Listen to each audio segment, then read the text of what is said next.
네, 오늘은 에스겔서 2장 1절부터 3장 3절까지의 말씀을 가지고 듣든지 아니 듣든지라는 제목으로 말씀을 좀 나누고자 합니다. 여러분들, 에스겔서의 큐티가 시작됐어요. 이게 좀 어렵습니다. 앞에 있는 1장에 있는 내용부터 좀 간단하게 좀 말씀을 드리면 예루살렘 성전의 제사장 가문에서 태어난 이 에스겔이라고 하는 사람이 바벨론의 포로로 끌려갔습니다. 근데 포로로 끌려갔을 때 그의 나이는 20살 청년이었어요. 그는 바벨론 땅 그발 강가에서 날마다 하늘을 바라보면서 이런 생각을 했던 것 같아요. 무슨 생각을 했냐면, 나는 제사장인데 이곳에는 성전도 없고 예배도 없고, 그러다 보니까 과연 하나님이 우리를 버리신 것 아닐까, 이런 생각을 늘 하게 된 거예요. 하나님은 정말 우리는 버리신 것 아닐까. 그때가 그의 나이가 30살. 그러니까 여러분들, 원래 30살 정도 되면은 예루살렘에서 성전 봉사를 시작할 나이였어요. 그 제사장의 아들이었으니까. 근데 그런 고민을 하던 어느 날 에스겔에게 환상이 임합니다. 하늘이 열리고 그에게 하나님의 환상이 보여주는 거죠. 어떤 환상이었냐면, 북쪽에서 거대한 폭풍이 몰려오는데 그 안에 번개가 번쩍이고요, 그리고 그 폭풍 속에서, 번쩍이는 폭풍 속에서 네 생물체가 나타난 거예요. 이게 1장의 내용들이에요. 네 생물체가 나타났는데, 생물체가 한 생물은 사람의 얼굴을 하고 있고, 사자의 얼굴을 하고 있고, 또 소의 얼굴을 하고 있고, 독수리의 얼굴을 하고 있는, 사자와 사람과 소와 독수리의 얼굴을 하고 있는 네 생물이 날개를 퍼덕이면서 하나님의 영을 따라 막 움직이는 이런 환상을 본 거예요. 그리고 그 곁에 바퀴들이 있었고, 이 바퀴 안에는 또 다른 바퀴가 있는데 어디로든 방향을 바꾸지 않고 곧장 움직이는 어떤 이런 환상들을 본 거죠. 그리고 그 위로는 수정같이 맑은 궁창이 펼쳐져 있었고, 그 위에 사람의 형상 같은 이가 앉아 있었는데, 그분이 불과 강체로 둘러싸인 분, 그 모습이 마치 불꽃 속의 영광과 같았다, 뭐 이런 표현으로 묘사를 해요. 그것을 뭐라고 얘기하냐면 하나님의 영광을 본 거예요. 이게 하나님의 영광이었어요. 그러니까 에스겔이 이 포로로 끌려간 바벨론 땅에서, 그의 신세가 포로로 끌려간 이 신세였고, 나름대로 신세 한탄을 하면서, 하나님, 나는 제사장인데 성전도 없고 예배도 없는데 과연 우리를 버리신 것 아닙니까? 라는 이야기에, 이게 충분히 포로된 그의 삶에 사로잡혀 있을 지점에 하나님의 환상이 에스겔을 사로잡아 주시면서 그에게 말씀하시는 거예요. 이 영광스러운 환상을 에스겔이 두려움 가운데 보면서 그 영광 앞에 얼굴을 땅에 대고 엎드렸어요. 이게 1장입니다. 그리고 나서 오늘 우리가 읽었던 2장 1절 2절의 말씀이 시작되어지는데, 그때 이 에스겔을 부르는 하나님의 음성이 이렇게 들려온 거예요. 2장 1절 2절 같이 한번 읽어봅시다. 함께 있습니다. 시작. 그가 나에게 말씀하셨다. 사람아 일어서라. 내가 너에게 할 말이 있다. 2절입니다. 시작. 그가 나에게 이 말씀을 하실 때 한 영이 내 속으로 들어와서 나를 일으켜 세웠다. 나는 그가 나에게 하시는 말씀을 계속 듣고 있었다. 그러니까 하나님께서 포로로 끌려간 이 바벨론 이 그발 강가에서 에스겔이 신세 한탄을 하면서, 이게 뭡니까 하나님, 우리를 버리신 것 아닙니까? 라고 하면서 바닥을 치고 있을 그때에 말씀과 하나님의 영으로 에스겔을 일으켜 세우시는 장면이에요. 우리가 좀 주목해서 보고 싶은 한 장면입니다. 하나님의 말씀이, 사람아 일어나라. 내가 너에게 할 말이 있다. 2절에 보면 그가 나에게 말씀을 하실 때, 하나님이 말 걸어오실 때, 말씀하실 때 성령이 같이 역사하셔서 그 속에서 에스겔 안에 있는 내면과 그의 영적인 어떤 존재를 일으켜 세우시는 하나님의 음성을 에스겔이 들은 거예요. 말씀과 함께 하나님의 영이 에스겔을 일으켜 세운 것입니다. 여러분들, 여기서 말하는, 쉽게 말하면 말씀하실 때 한 영이 내 속으로 들어와서 이렇게 세웠다는데, 성령이 에스겔을 이렇게 세웠다고 그러는데, 여기 보면은 나는 그가 나에게 하시는 말씀을 계속 듣고 있었다라고 하는, 저 듣고 있었다는 의미가, 제가 여러분들 이 페이퍼 보면 이제 여러분들 글로 쓸 수 있도록 드렸어요. 이거 같이 보면서 보면 좋아요. 거기 보면은 히브리어로 하나 써놨죠. 와에시마 에트 메다베르 엘라이라고 하는 거 히브리어예요. 이 말을 좀 직역하면 이런 표현이에요. 내가 들었노라. 나에게 말씀하시는 자의 소리를. 그러니까 에스겔이 하나님의 말씀을 들었을 때 여러분들 어떻게 들었냐면요, 이 에스겔이 말씀하시는 하나님의 음성을 듣는 순간 그게 어떤 물리적으로만 단순히 들은 게 아니라 뭐가 같이 역사했냐면요, 성령이 그 속에 같이 역사해서 하나님의 말씀이 에스겔 안에서 완전히 들려지도록, 그에게 경험되어지고 나에게 완전히 들려지는 말씀으로 그의 내면 안에 깊은 곳에서부터 엘리야를 일으켜 세우는 하나님의 말씀으로 들려졌다라는 거예요. 성령 안에서 에스겔이 전 존재적으로 자신의 위치와 자기가 무엇을 해야 되는지 하나님의 말씀하시는 하나님의 음성을 듣기 시작한 거예요. 한번 들어보세요. 이 지점이 어떤 지점이냐면 우리에게 소명이라는 게 시작되어지는 되게 중요한 지점입니다. 그러니까 여러분들 하나님의 말씀을 물리적으로 듣는 게 아니에요. 여러분들 어느 날 그런 때 있잖아요. 목사님 설교가 갑자기 들릴 때가 있어. 성경을 읽다가 그 말씀이 하나님의 말씀처럼 나에게 들릴 때가 있어요. 근데 그거보다도 지금 에스겔은 오히려 그보다도 더 그를 압도하는 환상 가운데 하나님의 말씀이 엘리야의 그 영혼 깊숙한 곳에 있는 곳으로 성령이, 말씀과 성령이 같이 역사하셔서 그를 일으켜 세우시는데 하나님의 사람으로 쉽게 말하면 움직일 수 있도록, 나이 30세에 성전도 없고 본인은 제사장의 자녀였는데 이 성전이 없다 보니까 봉사할 일도 없었던 이 에스겔이 하나님의 말씀이 포로된 그 삶의 그 자리에서 임하면서 그를 일으켜 세우더라는 거예요. 이게 굉장히 중요합니다. 여러분들, 하나님은요 말씀과 성령으로 오늘날도 저와 여러분들에게 여전히 말씀하시는 줄로 믿습니다. 아멘. 이게 뭐냐면요, 우리의 삶에 전 존재적으로 저와 여러분들의 내면 안에 있는 깊은 곳에 조금 더 하나님의 말씀에 온전히 집중하면서 그것이 물리적으로만 들리는 것이 아니라 내 영을 깨우시는 말씀으로 들려지면서 저와 여러분들의 소명이 무엇인지, 우리를 부르고 계시는 하나님의 뜻이 무엇인지를 보게 하시는 거예요. 깊어지는 인생은 여기서부터 나옵니다. 표면적으로 그냥 내게 주어진 삶을 살고 죽는 삶이 아니라 하나님의 부르심, 하나님의 영광스러운 목적을 따라 사는 이 삶의 시작이 여기서부터 있는다고요. 그러니까 경기는 어느 순간부터 하나님의 말씀이 나에게 들리기 시작하는데 그게 내 마음을 찌르고 내 마음에 뭔가 어떤, 쉽게 말하면 제가 예전에 투쉐라고 한번 얘기한 적이 있는데 혹시 이 설교 들은 사람 기억나는지 모르겠어요. 펜싱에서 찔렸다라고 하는 표현이에요. 하나님의 말씀이 나를 찔려서 뭔가 감동하게 만들었던 이 이야기들이 계속 반복되는 어느 지점에 내 안에 있는 깊은 내면을 일으켜 세우셔서 나를 부르신 하나님의 소명에 응답하는 삶을 살게끔 만들더라고요. 저 보세요 여러분들, 하나님의 사람은 이렇게 깊어집니다. 이 지점에서 하나님의 사람이 그 나를 부르신 이 소명에 응답하는 삶을 살기 시작한다고요. 말씀만 물리적으로 있는 게 아니었어요. 성령께서 그 말씀을 저와 여러분들의 내면 깊은 곳에서부터 이렇게 적용하시는 거예요. 예수님은 이 성령을 이렇게 소개해서 그는 진리의 영이다. 우리에게 하나님의 말씀을 적용하시고 가르치시는 분이다라는 거예요. 사랑하는 여러분, 저 보세요. 쉽게 설명해볼게요. 오늘 하나님의 말씀을 들을 때, 오늘 이 말씀을 들을 때 여러분들이 묵상할 때에 큐티를 하기 위해서 하는 게 아니라 그냥 글자를 읽기 위해서 정보를 집어넣기 위한 어떤 종교 생활을 하기 위해서 하는 게 아니라 나에게 말 걸어오시는 성령 하나님의 음성으로 듣기 위해서, 그것이 내 내면을 일으켜 세우고 무너진 내 삶을 일으켜 세우고 나를 형성해 나간다고 하는 이 소명, 나를 부르시는 하나님의 말씀에 응답하는 삶으로 살게끔 한다고 하는 것을 여러분들 기대하시면서 성령의 도우심을 구하십시오. 지금도 해요. 이 설교를 듣는 과정에서도, 이 말씀을 들으면서도 하나님 나에게 무엇을 말씀하시고 싶어 하시는지, 그 말씀이 내 내면, 무너진 내 내면을 일으켜 세우시는 하나님의 말씀이 되기를 원합니다 라고 여러분들 들으시라고요. 아멘. 사랑하는 여러분, 하나님은 말씀하시는 분입니다. 아멘. 이 말씀하시는 분의 소리를 들을 수 있어야 돼요. 이 말씀하시는 분의 음성을 듣는 자가 누군 줄 아세요? 보냄받은 사람이에요. 보냄받은 사람. 제가 계속해서 윗마을에서 함께 설교했던 게, 우리는 세상에 보내어졌다라는 이야기를 하죠. 이웃에게 보내어졌고 이 세상에 보내어졌다고 하죠. 근데 보내어졌다라고 하는 것은 보낸 누군가의 말씀을 들어야 될 거 아니에요.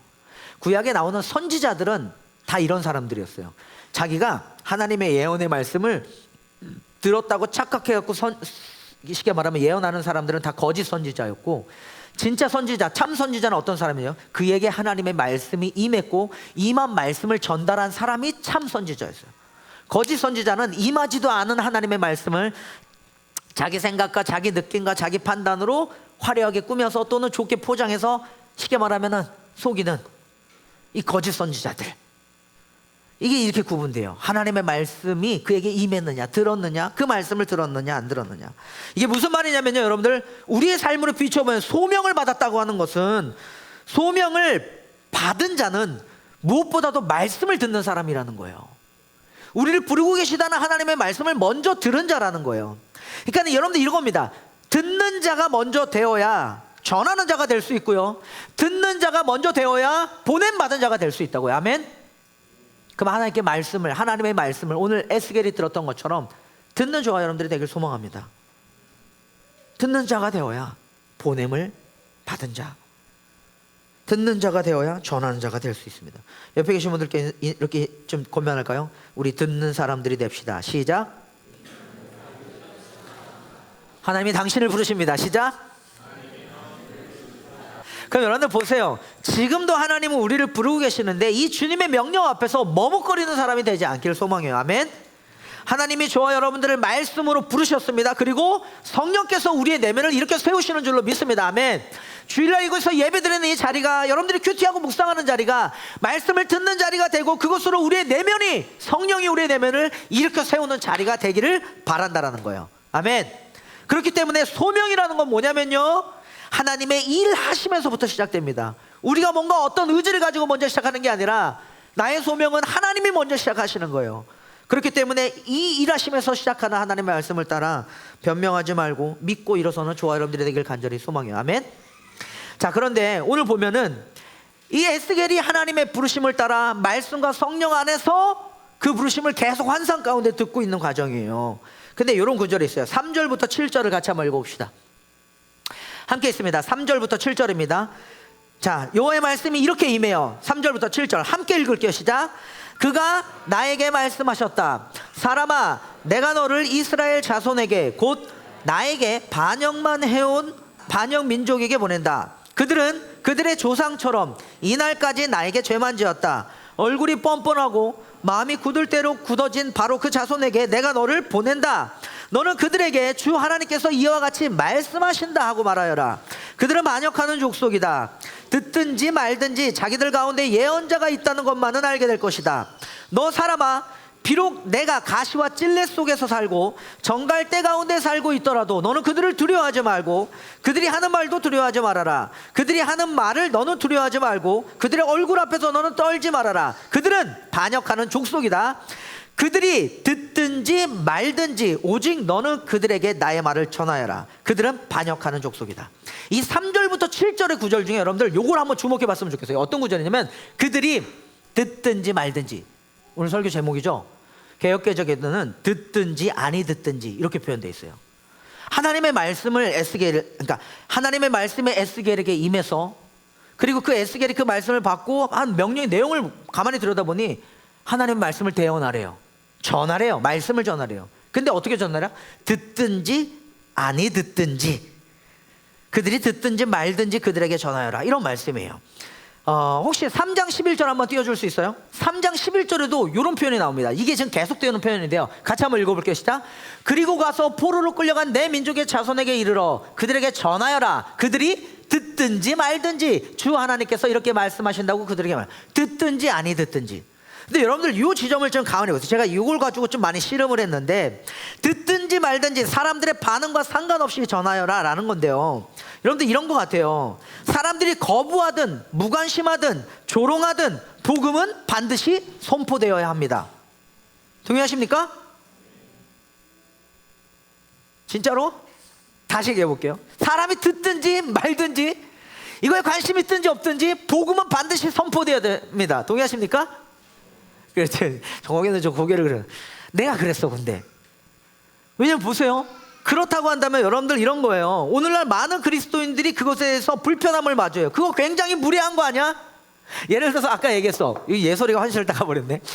그 뭐냐면 아까 정재가 얘기했듯이 오키나와를 가기 전날 밤에 저는 오키나와에서 이들과 함께 어떤 말씀을 나눌까 이렇게 준비하다, 원래 에베소서를 풀어내려고 하다가 그게 너무 어려울 것 같아서 기도하는 건데, 하나님이 아브라함에게 믿음을 시작하신 신앙의 첫 여정, 그러니까 이 친구들이 다 믿음을 시작하는 단계이기 때문에 아브라함의 이야기를 같이 풀어내고 싶어서 창세기 12장, 13장, 15장에 있는 내용을 준비했어요. 그리고 그거를 러시아어로 번역을 한 거야. 러시아 괜찮았지? 물론 챗GPT를 겁나 돌리긴 했지만 2시 반쯤에 작업이 끝나고서 올린 거지. 여행 놀러 가는 줄 알았지 다 죽었어 니네들. 쌈미 스타일의 특유의 그 재미로 올린 거야. 알 거예요. 근데 그걸 보고 저 화장실에 나오는 예솔이가 그 수아라고 나스자 있잖아. 그때 있었던 친구에게 전화를 해서 3시간 동안 통화를 해서 잠을 못 잔 거야. 야 큰일 났다 우리 이거 안 되는 거 아니냐. 그죠? 그러면 저는 다시 물어볼게요. 듣든지 아니 듣든지 복음은 전해져야 됩니다. 쟤네들이 듣든지 안 듣든지 저는 3시간 4시간 이게 준비한 걸 옥교 나가서 막 다 쏟아내야 되나요? 여러분들 이게 무슨 말이냐면요, 이게 고민이에요. 굉장히 무리한 거 아닌가. 복음을 공격적으로 전하는 사람들 있잖아요. 예수 천당 불신지요. 그러니까 우리가 고민하며 만들어가는 과정이 이거예요. 그게 안 되니까 너무 무리한 거 아닌가. 아니 들을 생각도 없는 사람한테 가서 내 얘기 좀 들으세요 하면서 막 하나님이 당신을 사랑하십니다 말씀하십니다 그러면서 예수 안 믿으면 뭐 지옥 갑니다부터 시작해서 이렇게 좀 공격적으로 복음을 전하는 이 사람들에 대해서 무례한 거 아니냐라는 게 이 시대 트렌드예요. 그러다 보니까 적어도 여러분들 우리가 가졌던 지점들은 뭐냐면, 뭘 고민했냐면 이런 얘기를 했어요. 삶으로 전하자. 복음을 삶으로 전하자. 아름답게 덕을 끼치면서 좀 속도를 늦추려도 그들과 함께 걸어가면서 이 복음을 전하자. 이런 얘기를 했어요. 근데 저 보세요 여러분들, 또 다른 한쪽에서는 이게 있어요. 공격적으로 전해서 이들이 불편하고 무례하다고 느끼니까 그래 그럼 속도를 늦춰서 삶으로 전하자. 좋은데 한쪽에서는 삶으로 전하는 이게 참 좋은 말인데 그 과정에서 우리는 이 사람들의 반응을 너무 눈치를 보는 거예요. 그러다 보면 뭐가 돼요? 이 결과를 너무 지나치게 우리가 만들려고 한 나머지 복음을 전하고 그 전한 결과를 우리가 만들려고 지나치게 만들려고 한 나머지 어쩌면 하나님을 신뢰하지 못하고 어느 지점에든 평생 이들에게 복음을 제대로 전하지도 못한 채 그냥 그들 곁에서 담대하게 전하지 못한 채 눈치만 보고 있다가 그 사람의 관계만 쌓다 그냥 사라져버리는 이런 문제도 분명히 있어요. 그럼 저는 고민인 거예요 여러분들. 듣든지 말든지 이게 뭘 의미하는 걸까요? 그러니까 이렇게 하다 보면 반대로 평생 하나님의 나라의 복음을 제대로 한 번도 전해본 적 없는 우리의 현실을 마주하게 되고요, 그냥 선하고 아름답게 행동하고 품어주고 그렇게 긴 시간이 지나도록 하나님의 말씀을 온전히 전해본 적이 없는 거예요. 예솔이가 왔는데 그냥 우리가 가진 따뜻함으로 너를 격려하고 응원하는 것만 했지 한 번도 내가 하나님에 대한 이야기를 자기한테 못 던지는 상황이 생길 수도 있는 거야. 진짜 전하고 싶은 것은 그거였는데. 이렇게 생겨나는 현상 중에 우리 모두에게 일어나는 한 가지 공통된 현상이 뭔지 아세요 여러분들? 그러니까 저도 20대 때 CCC에서 사형리로 복음을 전하고 직접적으로 도전했던 사람이에요. 근데 이게 사람들이 불편해하고 무례한 거 아닐까? 지나가는 사람 붙잡아서 나한테 시간 내달라고 그러고 막 예수님은 뭐라면서 막 듣기 싫어하는 복음의 메시지를 막 전하는 게 무례한 거 아닐까? 그래서 카페 사장되면서 요거 해가지고서는 동네살이 하면서 나름대로 내려왔어요.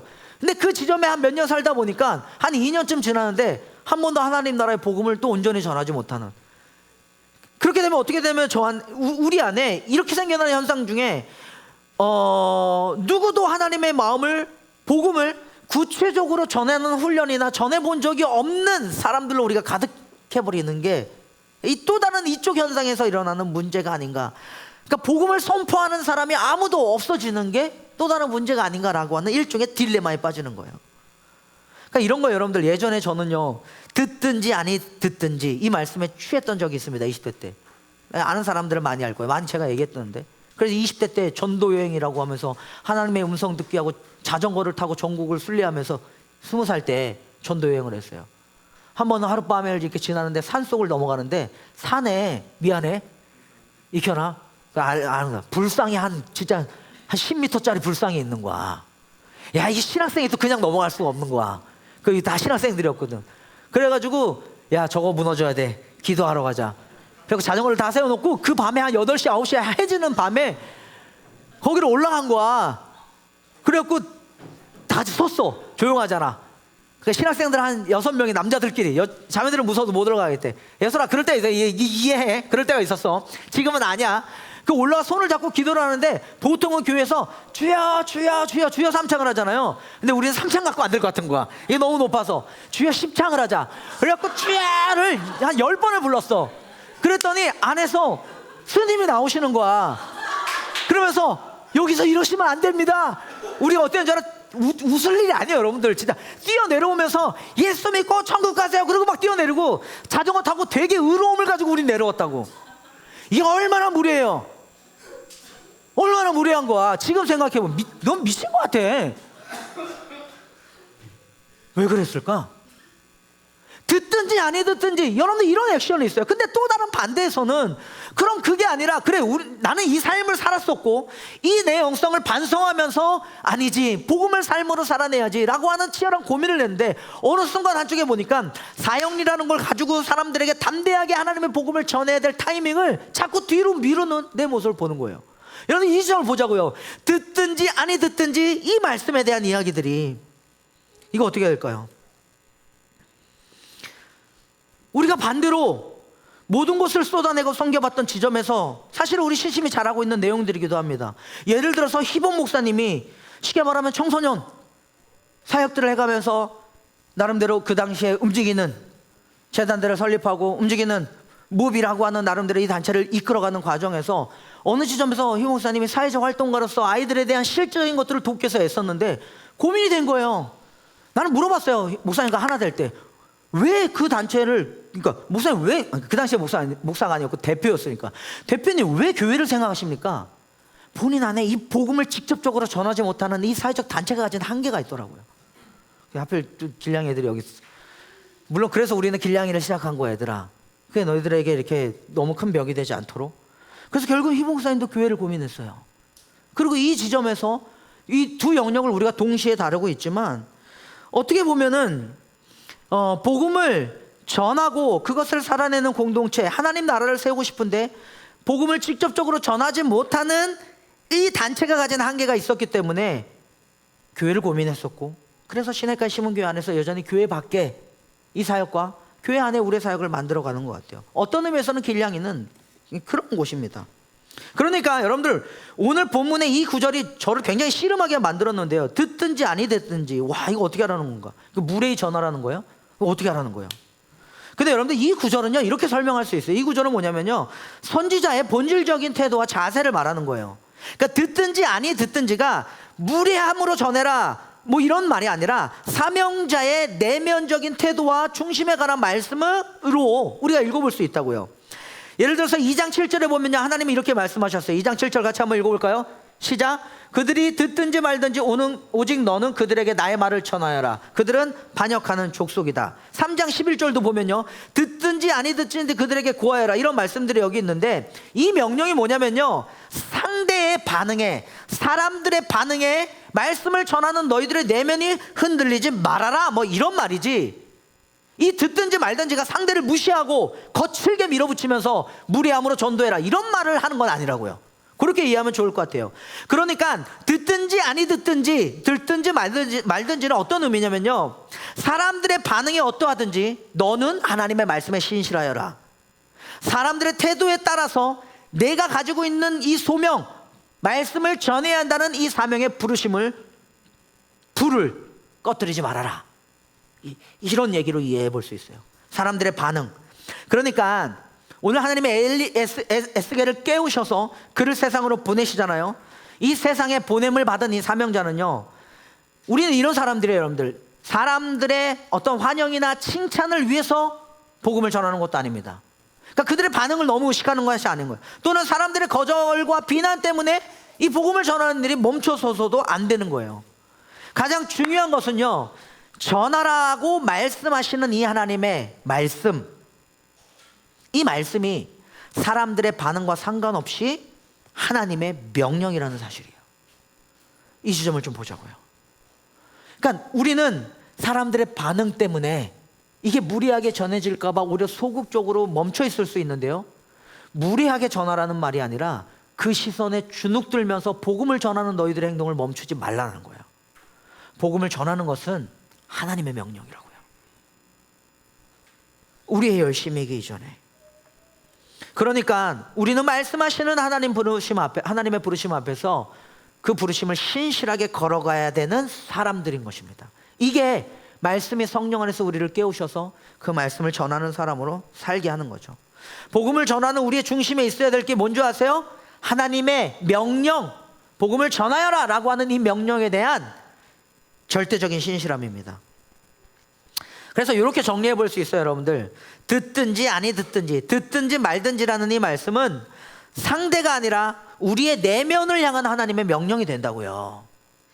타인의 시선을 의식하라는 게 아니라. 그렇다고 해서 의식 안 할 수는 없죠. 근데 그것에 흔들리는 마음이 아니라 오히려 결과는 하나님의 손에 맡기고 우리의 몫은 신실하게 복음을 전해야 된다라고 하는 이 지점을 가져가라는 거죠. 그게 하나님의 말씀을 맡은 대언자, 먼저 복음을 알게 된 그런 저와 여러분들의 사명이고요. 이 말씀에 순종함으로 우리는 전해야 하는 것입니다. 아멘. 반주 좀 도와줘 보세요. 자, 근데 여러분들 저 보세요. 민지야, 근데 그래도 나는 이게 찝찝했어. 오케이, 알겠다고요. 근데 여전히 그러면 하나님 말씀을 전하는데 듣든지 아니 듣든지, 그럼 여전히 가서 무례함은 아니더라도 그러면 따뜻하게 듣기 싫은 사람들한테도 여전히 계속 꾸준히 우리는 전해야 됩니까? 라는 숙제가 여전히 남아있는 거야. 근데 제가 오늘 본문을 보니까요, 에스겔이 이런 액션을 취하는 거예요. 무례한, 그래도 아무리 정중하고 아무리 부드럽고 아무리 진실되게 표현해도 공격적으로 막 예수천당 불신 이런 게 아니더라도 굉장히 내가 어쨌든 복음을 전하기 위해서 그에게 어떤 무례한 말은 아니어도 따뜻하게 복음을 전하도 이것도 어쨌든 듣기 싫은 사람들한테는 무례한 거 아닌가요? 라는 질문이 내 안에 끝까지 남는 거예요. 근데 오늘 본문을 보니까 한 가지 재미난 구절이 있어요. 제가 이걸 굉장히 씨름했는데 2장의 완성이 끝나고 3장에 가면 하나님이 에스겔에게 두루마기에 써져 있는 하나님의 말씀을 먹으라 그래요. 그러면서 계속 환상을 보는데 이런 환상을 봅니다. 갑자기 3장 12절부터 15절인데 한번 볼까요? 함께 있습니다. 시작. 그때 주님의 영이 나를 들어 올리시는데 주님의 영광이 그 초소에 나타날 때 내 뒤에서 지진이 터지는 것 같이 크고 요란한 소리가 들렸다. 13절. 생물들의 날개가 서로 부딪히는 소리와 생물들의 곁에 달린 바퀴들의 소리가 그렇게 크고 요란하게 들렸다. 14절입니다. 시작. 주님의 영이 나를 들어 올려서 데리고 가실 때 나는 괴롭고 분통이 터지는 심정에 잠겼는데 주님의 손이 나를 무겁게 짓눌렀다. 여기까지 잠깐. 여기 보면은 이런 환상을 봐요. 하나님이 나를 들어 올리셔서 굉장히 무겁고 이게 속상한 마음을 가지고 말씀을 전하게 하시는 거예요. 요 3장 12, 13, 14절 앞에 있는 내용은 반역하는 이 백성에게 두루마기 말씀을 먹은 이 말씀을 가지고 있는 에스겔이 아까 말한 듣든지 아니 듣든지 3장 11절 기억나죠? 듣든지 아니 듣든지 그들에게 말씀을 전하여라 라고 하는 환상이 계속 들려요. 그리고 심지어는 하나님의 영광 가운데 이런 큰 소리와 함께 에스겔의 마음이 괴로워요. 나는 괴롭고 분통이 터지는 심정에 잠겨있는데 주님의 손이 나를 무겁게 치는 거예요. 왜 그런 줄 아세요? 이 두루마기에 써있는 말씀이 심판의 내용이었고 굉장히 공격적인 내용이었고 책망하는 내용이었고 그들의 죄를 다 드러내는 이런 어떤 하나님의 좀 무서운 형벌의 내용이었거든요. 이걸 전해야만 하는 에스겔의 마음이 굉장히 무거운 거예요. 자, 근데 여기까지는 환상입니다. 에스겔이 잠깐 읽기 어려운 데가 이게 힘들어. 어디가 환상이고 어디가 실제인지를 몰라. 근데 15절은 실제로 에스겔이 환상을 받고 하나님의 말씀을 받은 다음에 움직인 사건을 설명해요. 15절입니다. 시작. 나는 델 아비브로 갔다. 그곳 그발 강가에는 포로로 끌려온 백성이 살고 있다. 실제로 이 환상을 들은 에스겔이 이제는 환상이 아니라 움직이는 장면이에요. 말씀을 듣고 에스겔이 진짜 움직였어요. 델 아비비라고 하는 그발 강가에 에스겔이 움직인 거예요. 근데 거기에는 누가 살고 있냐면 포로로 끌려온 백성들이 살고 있었어요. 이 포로로 끌려온 백성들 역시 온갖 죄악과 우상숭배 가운데 넘어져 있었지만 그들의 아픔과 고통 가운데 신음하고 있는 이 백성들 사이로 들어간 거예요. 그리고 에스겔이 어떤 행동을 취하는지 보세요. 나는 시작. 나는 그들과 함께 1일 동안 머물러 있었는데 7일입니다. 7일 동안 머물러 있었는데 얼이 빠진 사람처럼 앉아 있었다라고 표현해요.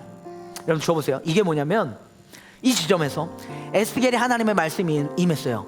성경은 여전히 말해요. 듣든지 아니 듣든지 말씀을 전해라. 근데 에스겔이 어떻게 전하는 줄 아세요? 듣든지 아니 듣든지 하나님의 말씀을 전해. 무례함이 아니라 그랬죠. 그 증거가 뭐냐면은 오히려 에스겔은 그 말씀을 가지고 환상이 끝나자마자 포로로 끌려온 저 백성들 곁에 들어갔어요. 여전히 아파하고 힘들어간 사람들의 마음 가운데 들어가서 아까 14절에 나왔던 그 환상이 가지고 있는 무거운 마음으로 상처받은 이 눌린 마음으로 그들의 고통에 동참하고 거기에 앉아 있었다고요.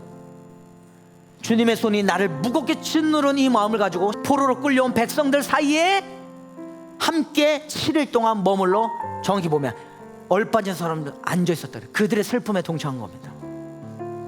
그리고 나서 말씀을 전해요. 여러분 이게 뭘 의미할까요? 그러니까 이 지점인 거예요. 우리가 듣든지 아니 듣든지 무례한 방식으로 전도를 하라 이 말은 아닙니다. 그게 보면은 제가 정리해 준 세 번째 내용인데요, 쉽게 말하면 사랑으로 기다리면서 인내로 전하는 에스겔의 중요한 어떤 한 포인트인 거예요. 여러분, 이게 진정한 사명자의 태도입니다. 타인의 아픔을, 사람의 아픔을 무시하지 않고요, 복음으로 살아내면서 때를 기다릴 줄 아는 사람들이 하나님의 말씀을 맡은 자의 자세인 거예요. 이게 어떤 건 줄 아세요? 그러니까 무슨 말이냐면, 에스겔이 7날 동안 앉아 있었다 그러고 그들과 함께 했다는데, 그들과 함께 슬퍼하고 그 포로된 백성들의 아픔을 함께 바라봤고 하나님의 말씀을 마음에 담고 에스겔은 7일이나 기다렸어요. 그 슬픔에 동참하면서. 이게 굉장히 의미 있어요. 그러니까 이 구절에서 드러납니다. 듣든지 아니 듣든지 말씀을 전하라는 건 절대 무리함이 아니죠. 적어도 이 정도의 그들의 아픔과 슬픔에 동참하면서 보였던 에스겔의 태도입니다. 이게 진짜 사명자의 태도예요. 복음으로 삶을 살아내면서 타인의 아픔을 무시하지 아니하고 그 아픔을 동참하면서 때를 기다릴 줄 아는 사람. 사명은요, 여러분들, 복음을 전한다는 건요, 급하게 외치는 일이 아니라, 잘 들으세요, 말씀을 품고 사람의 영혼을 품고 그를 기다리고 인내하는 과정이에요. 아멘. 복음은 무리하게 밀어붙인다고 되지 않아요. 하나님의 마음을 품고 사랑으로 다가가서 기다림 속에서 신실하게 전하는 것입니다. 제가 우리 길냥이들과 함께, 그래, 우리 애소리가 이제 도망가고 싶다고 했잖아요.